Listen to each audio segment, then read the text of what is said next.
Good afternoon, UCF Knights. I'm Danielle Case, and here's a quick look at what's making news on October 30th, 2017. The UCF football team remains red hot. The Knights defeated the Austin Peay Governors 73-33. The Governors put up a little more of a fight than originally expected, but the explosive UCF offense answered with the most points in school history. The Knights scored on all three sides of the ball for the second time this year. UCF will be looking to keep their undefeated streak going into this week's game as they travel to Texas to take on the SMU Mustangs. UCF's Counseling and Psychological Services is providing students and faculty with various programs to help them recognize someone in distress and refer them to help.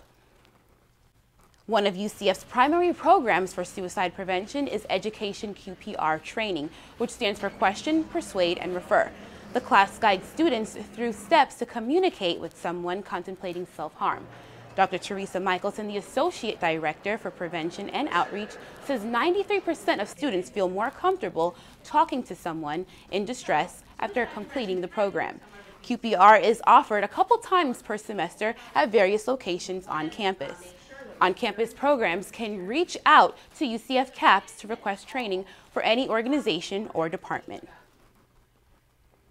Two members of Trump campaign were indicted this morning in connection with the investigation into Russian meddling in the presidential election. Trump's former campaign chairman, Paul Manafort, and his lawyer walked into FBI office this morning. Statements show Manafort and his associate, Rick Gates, were indicted on 12 accounts.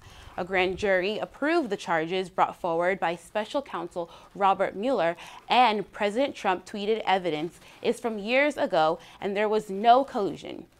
We are also finding out this morning Trump's former policy advisor, George Papadopoulos, pled guilty 3 weeks ago to lying to FBI agents about the investigation. More than a month after Hurricane Maria, most of Puerto Rico is still in the dark. Puerto Rican Governor Richard Rosselló called for the contract to be terminated. Whitefish Energy Holdings signed a $300 million contract but hasn't complied with its terms. Ricardo Ramos, head of Puerto Rico Electric Power, says the contract cancellation will not affect work done by Whitefish. The remaining work will be completed by November. The Puerto Rican government is looking for new companies to restore power. And here's a quick look at our weather forecast for today. A cold start this morning. It's the coldest since May. We're looking at 63 degrees outside right now. You're definitely going to need to keep those jackets on as we move to a low of 40 tonight. And it's looking like a cool Halloween for us tomorrow with a high of 76. That's all the time we have for now. Be sure to check out our newscasts on Friday at 1:30 on Spectrum Channel 734 and check back here tomorrow for another nightly news update. I'm Danielle Case, and thanks for watching. Have a great day.